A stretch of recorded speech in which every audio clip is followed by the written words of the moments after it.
everyone, welcome to Film Nights. This is season 1, episode number 2, and this is the first part of our Spooktober, or Shocktober, whichever one you want to call it.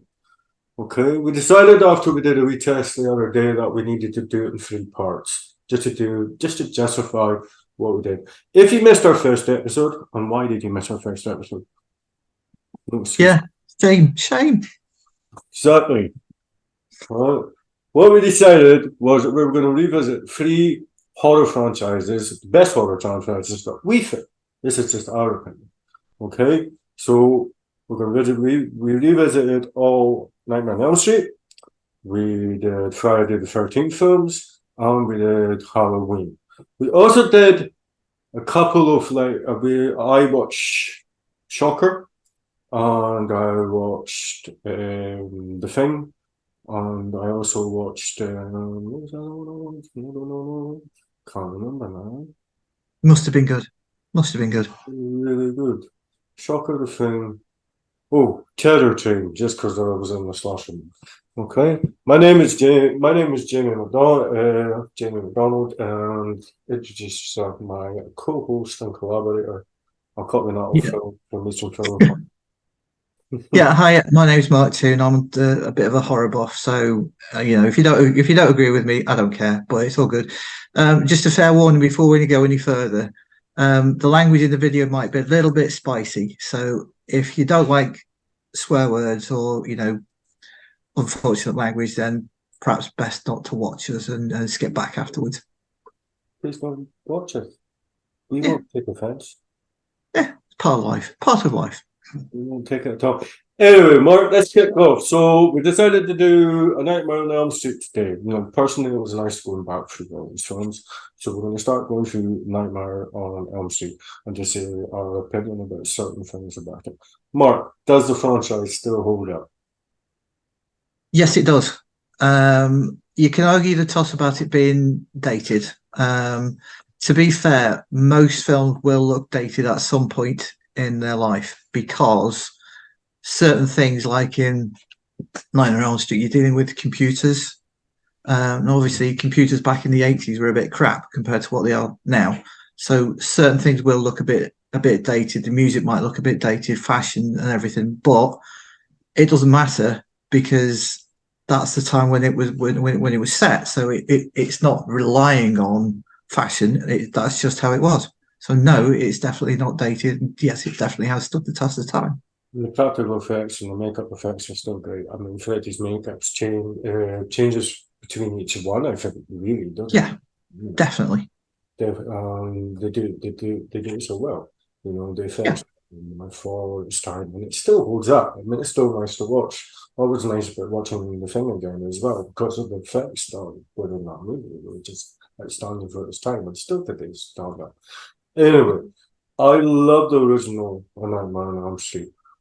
It's an amazing concept. It's a scary. Yeah, it's obviously it's extremely well known because pretty much anybody who knows anything about horror movies will tell you that Nightmare on Elm Street. It's a brilliant idea because everybody has to fall asleep, everybody has to dream, and sooner or later somebody's going to have a nightmare. So you've got this idea of this demon that will hunt you when you're at your absolute weakest and you don't know how to beat it. It's an absolutely fascinating idea that until that, I mean, obviously dream psychosis and stuff like that, it had been part of horror movies before, but this was the first time when it really examined it and really threw everything it had at you. Yes, yeah. And Wes Craven did what he came up with for that first movie. That's why I wanted to see it.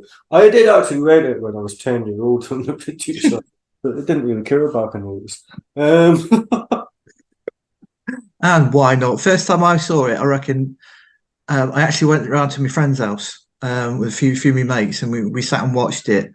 And yeah, I mean, it just has such a massive impact on you the first time you see it.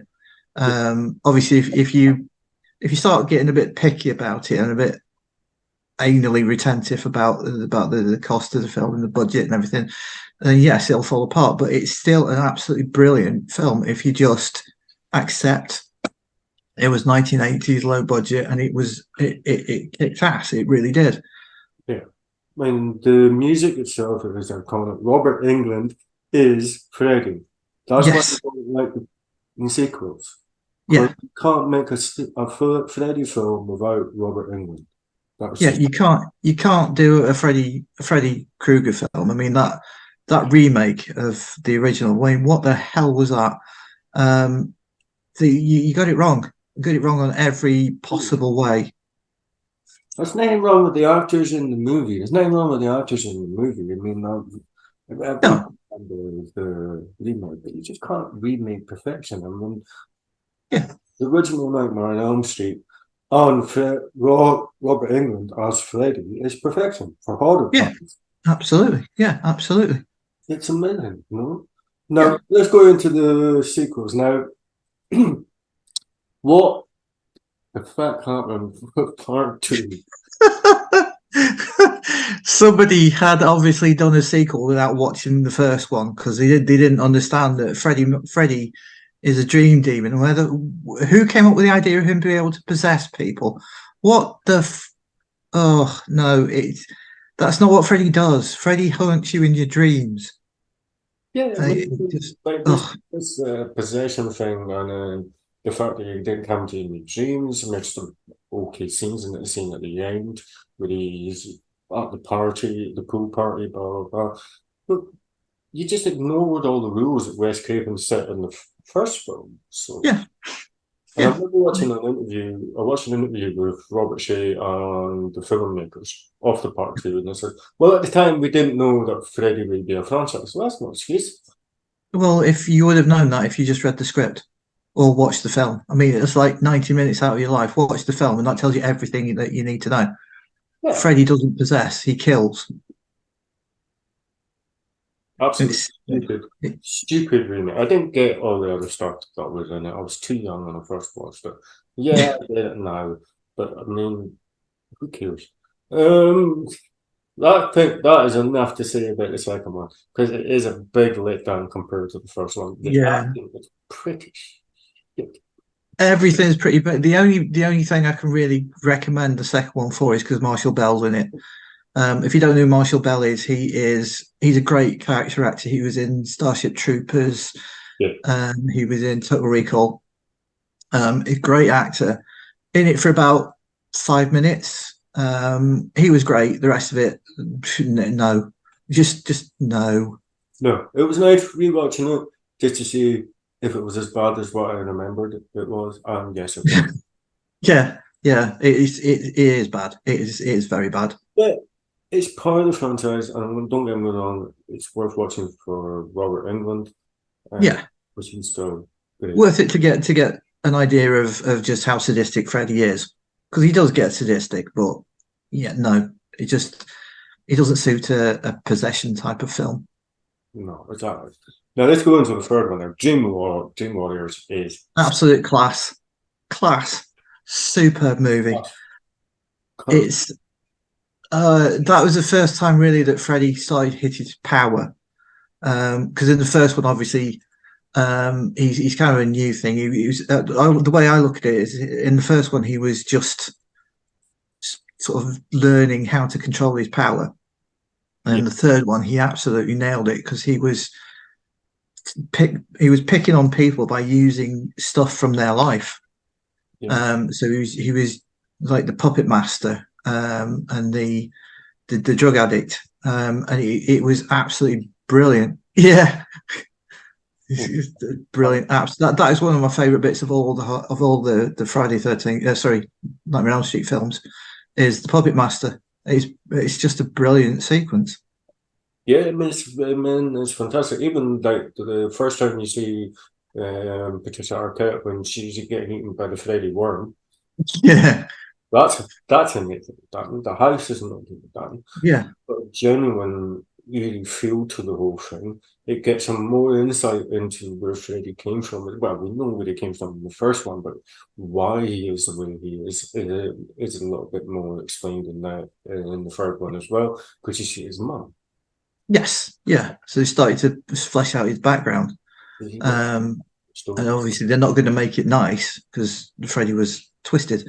But yeah, knowing a little bit about his background, I mean, sometimes it can work really horribly because sometimes you don't want to know. He's much scarier if you don't know him. But it works all right in this one because you understand to get an idea of what's driving Freddy. It was a really good idea. It was amazingly done. I mean, they took back the original actress from the first one. Yep. He was helping the kids. Her dad, John Saxon, in it. I was always good to see John Saxon in the movie, and he helped them because you're getting a background of him because he's using their weaknesses on the teenagers, the last of the Elm Street kids. But you need to know what you can use against him. So it was a nice contrast between it all the way till the end. Yeah. Also, Plus, you're starting to see a little bit of Freddy's humour. Like, you know, slices Patricia Arquette's mum off, her head off, and just hold it up to her. And she's like you spoil everything. I mean, it's twisted humour. It's severely twisted humour, but it's ace. It's proper fun. It's just, I mean, you got into right. Most people you talk to, like even my boss at work, and he'll say, "What sequel do you like of Nightmare on Elm Street?" It's always Dream Warriors. Yeah, Dream Warriors. It's. I mean, it's not disrespecting all of the sequels because some of them were actually quite good. But if you're going for a sequel to Freddy, you've got to go with Dream Warriors because that's the one. That's the one that really kicked it in the direction that it ended up going. They brought brilliant together and they knew what they were doing. I mean, we must mention the filmmakers for the third one, which Chuck Russell was the director, writer, and Frank Darnberg, he helped write it as well. And also, Wes Craven came back to write it. So, I mean, Wes Craven, I saw the second one, like, what the earth is movie? He's like, God, what have you done to my creation? Right, screw you, I'll come back and do it proper. And then come back. Brilliant. And that's the thing about Wes Craven. He's given us some amazing characters over the years. He really has. He's an amazing writer and horror director. I mean, the stuff from the 70s is more unsettling, I think. But at least in the 80s, you got Fred. I mean, he found his mainstream with Elm Street for definitely. And Freddy is such an iconic character. Yeah, he's brilliant. Yeah, he's amazing. I love it. I mean, the first one, especially when you introduced it, definitely with Johnny Depp. I never seen so much blood coming out of a fucking bed before. That's a hell of a lot of blood. I mean, that's far too much for one human body to possess. But yeah, it's just... yeah, definitely. But it's a great effect. The guy killed as well when Freddy's trying to hang him. You know what I mean? It's just like all the little bits are just so done so well. The mum and the expressions on her face and the stares that she has, and you know what I mean. You know she knows something, but that's great. Anyway, first one again. Let's move on to the fourth one. Yes, I like the fourth one. Benny Harlan. I can't remember. Yeah, Mr. Diode 2 himself. He also did Deep Blue Sea, but we won't get into that. Dream Master. I enjoyed Dream Master. I thought that it was, I liked it a lot. It's a really good, really good sequel. I mean, it doesn't push it. It doesn't add too much to the background. It doesn't all of a sudden change things. It's a perfect follow-on from the third one. I mean, obviously it's not as good. It's nowhere near as good as the third one, but it takes the ideas from the third one and carries them on. Yeah, definitely. I mean, it's pretty faultless sequel. Even sequel by numbers, we can see that as well. But again, Freddy comes into his own. Was it that one that Robert Englund's name came first?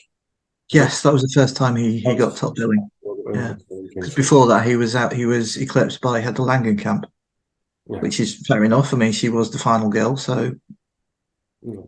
And it was nice to see his name coming up first. Now, let's talk about how they resurrected him.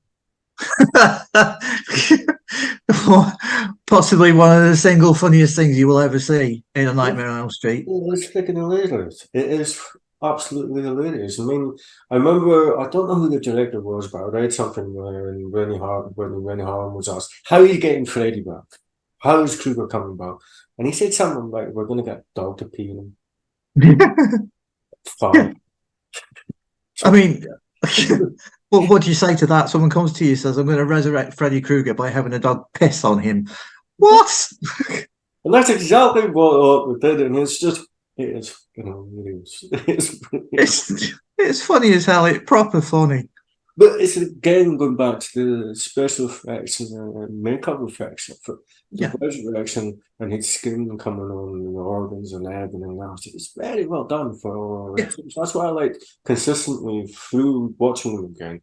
It's the special effects and makeup effects. yeah, It's yeah. not The solid special effects all the way through the entire series. It was they're great. They're really really good.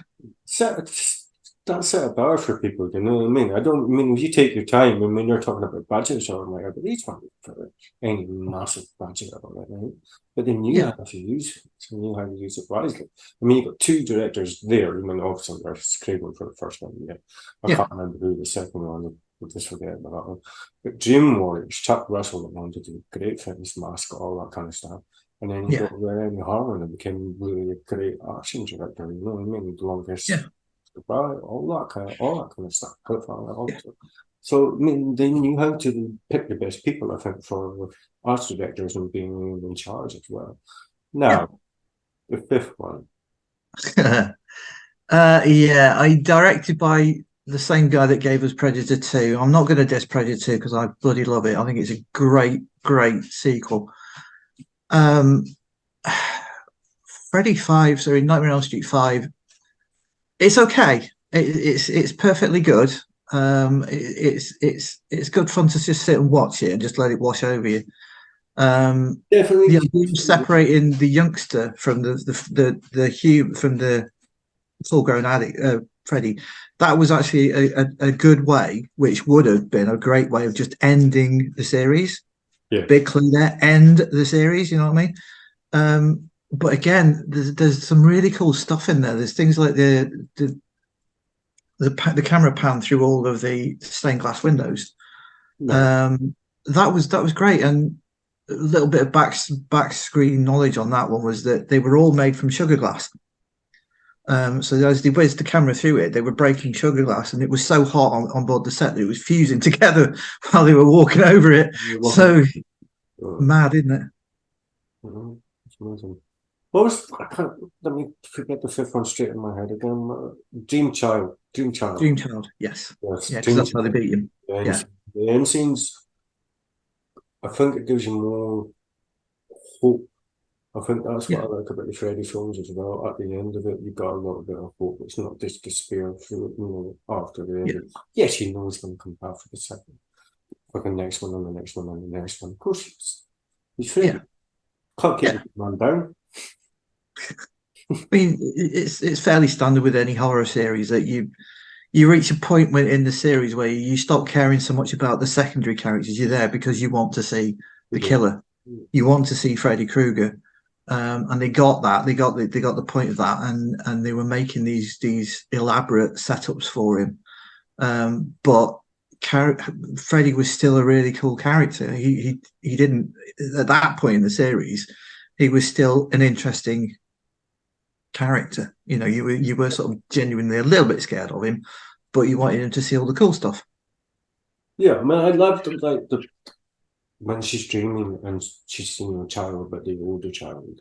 I, Yeah, I love the fact that when you see her, like, when it goes into an embryo and that, you can see Freddy kind of yeah, feeding him the souls of the kids that he's taking, the teenagers that he's taking. It worked well. I mean, as a sequel, it tried to take it and maybe end it a little bit better than yeah. what part six did. Uh, yeah, the sixth one. Fortunately, it's nowhere near as bad as the second one because at least it's Freddy and they're not doing stupid things with him. That said, they don't know what they're doing with six. The thing is, they kind of went for a more of a comedic feel to it. Yeah, Horror comedy is very, very difficult.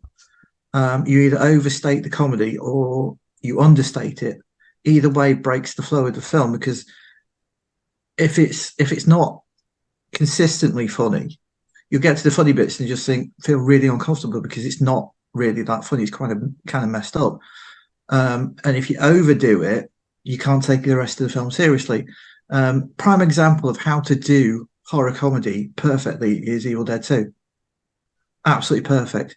You get the impact of the gore and the violence, The but violence. you also crack up laughing at some of the stuff that Bruce Campbell was doing. That is perfect horror comedy. Nightmare 6 really isn't. It's like I think there was too many cooks. I think there was too many writers on one writer. One writer, Michael DeLuca. He came along and he condensed all of the stuff that they had, and you can see it's just a mess. It's kind of slapped together. Freddy Krueger was originally sort of dubbed the House of Freddy. New Line Cinemas was dubbed as the House of Freddy because he'd come out and he'd rescued New Line Cinemas. That was their sort of gigantic way of bringing themselves back. By the time they hit Friday Nightmare 6, it was like, right, we're losing. We need to get rid of this. We need to dump this process. We need to dump this off somehow. And they didn't know how to do it. So they messed it. They used a gimmick, as in 3D, because the last 20 minutes of the film is shot in 3D. And dear God, it's awful. It's the old style green and blue lenses, red and blue lenses. It gives you a massive headache for about the rest of the year after you've watched it, and it doesn't really work. It's kind of This 3D fucking movie. 3D sucks. It doesn't yeah, to this fucking movie. It sucks. Yeah. I mean, the new 3Ds occasionally gets it right, but most of the time it's too concerned with throwing things at the screen.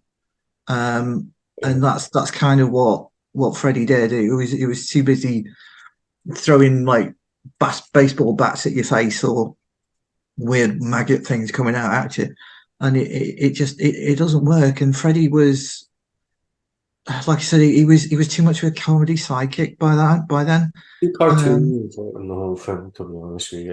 It kind of lost the feel. And No, you absolutely, even said absolutely, was better than that one. yeah. And the only, again, it's kind of a slight in its favour is the fact that they had Alice Cooper in it this time, and I love Alice Cooper. I think he's brilliant. But if the best thing that you can say about it is that Alice Cooper was in it for about 2 minutes, I mean, you kind of you buzzed it. Exactly. But we're going to move on now, and I think we'll go on to the seventh one, which Wes Craven came back for, Wes Craven's New Nightmare, Yeah, which is done well up to a point. It's got a genuinely scary ass feel to it. You yeah, get headache back from the first and third one when it's sort of normal life, and it does that quite well. You've got Robert Englund doing, and then I think we said before it would be better if they stuck to just a demon coming out rather than Freddy. But then yeah, again, it is a Freddy out movie like you were saying before. yeah. I think I absolutely love for Wes Craven's New Nightmare, but at the same time, I'm slightly disappointed with it because Yeah. the idea, the first hour was brilliant, absolutely genuinely Genuinely. brilliant. They're going in this kind of meta direction, which obviously paid off in spades when they made Scream. And the whole psychological idea that the people that originally appeared in the original film are the ones that are actually responsible for potentially bringing this creature.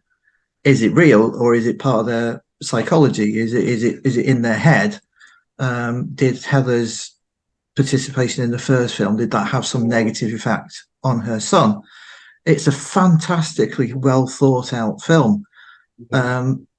Unfortunately, inevitably, you can't have a Friday the 13th movie, Nightmare on Elm Street movie without Freddy Krueger. So sooner or later, you kind of expect that there's going to be a showdown with him.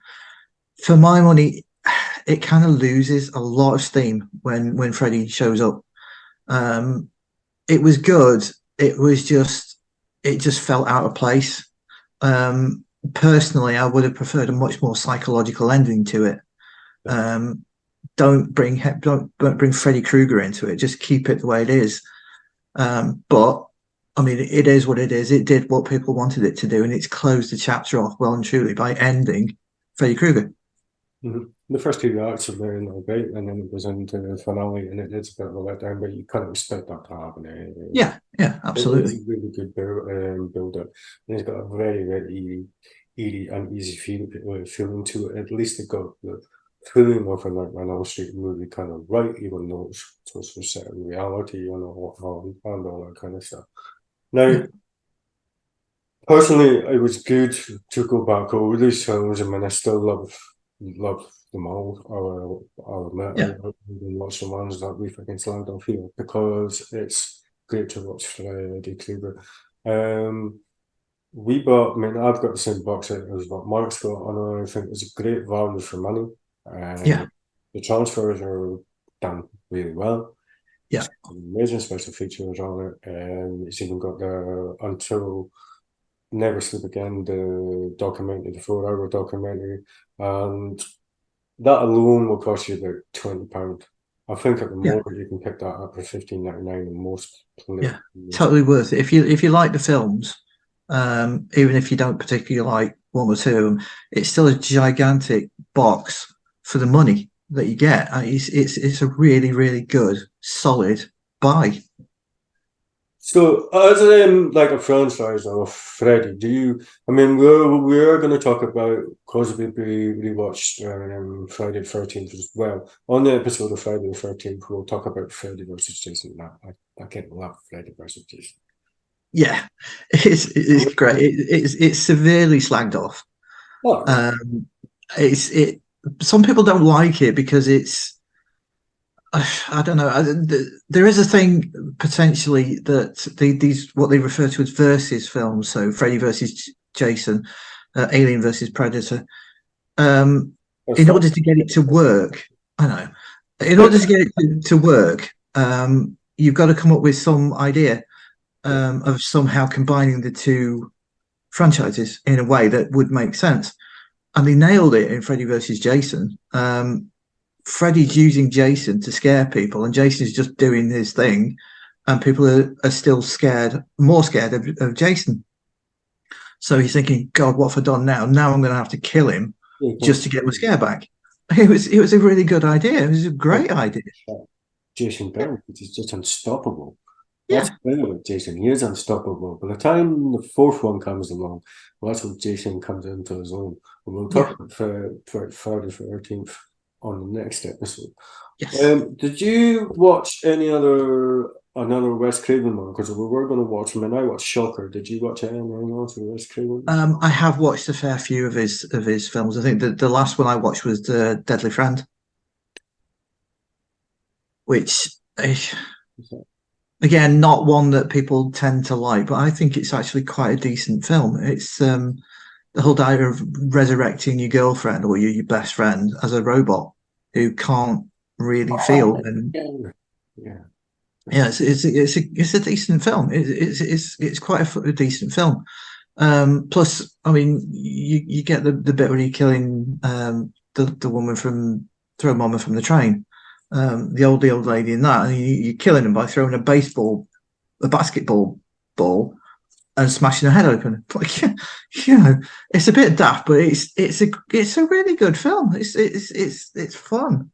One of my other friends was going on about that one. He was saying it was one of his favourite Wes Craven one. I need to check that out. Actually. Yeah, it's good fun. I mean, it's not great, no, not by a long style, but it is really good.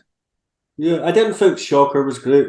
I think it's very Nightmare on Elm Street, but I also read that it was hacked to pieces by the studio. Oh Um, yeah, yeah. That was studio interference all the way through it. That was. I mean, it's a shame because that's Mitch Pileggi. That's the dude from the X Files, Mitch Pileggi, as a serious badass. I mean, he's, great. I mean, it is good fun. It was worth watching, um, worth rewatching because I haven't watched it since it came out. But you can see why it didn't spawn any sequels or anything compared to what Freddy actually did. Is there any Yeah. other sort of parting words you want to mention about Nightmare on Elm Street at all, mate? Anything you want to add? I don't think so. No, No. no. Well, Please tune in because, like I said at the start of the episode, we did decide to split them because we've got enough to say about each franchise. So the three we've done, and then on Street today, we're going to do Friday the 13th for next. And we'll be joined by my good friend Phil Gillen from Eastern Film Fans. And then the last one, we're saying, for my personal favourite franchise, Halloween. Yeah, because you can't beat Michael Myers. Really can't. That'd be Halloween for me. Even some of the ideas that we were going to do. But anyway, that's on that's another argument for another day. Now, we're going to talk movies consistently, a movie twice a month. One of the ideas, we're going to talk about directors. We're going to talk about our, on one episode, our favourite directors. On the next episode, we're going to talk about underrated directors, ones that we don't like. These are the things that we're going to talk about. Might talk about Bond, because I think Bond is very interesting, because I'm still looking for Bond at the moment. The franchise is in a bit of a hang up with After No Time to Die and the way it was left then. So who are they going to restart? Are they going to do this? And we'll go through Bond as well. We're not going to go through the whole 26 films. Yeah, we're going to give you our opinion of every single Bond film. You'll never be away, and it'll be the longest video you've ever seen. No, I mean my favorite Bond personally, Tim Vidal, because I went. Good choice, brilliant actor. Because I went to the cinema to see it as a kid. That's for the Bond episode. So these are the things that are going to be coming up, but at the moment we're going to concentrate on our horror, and we're just getting around to speaking about these. Anyway, my name is Jamie McDonald. Thanks for watching us. Please like and subscribe, and say goodbye, my friend. Well, my name's Mark. It's been an absolute blast chatting to you. Thank you very much for listening to us, and hopefully you'll listen to the next one that we throw at you. So, rock on, mate. Peace out, guys. Take it easy.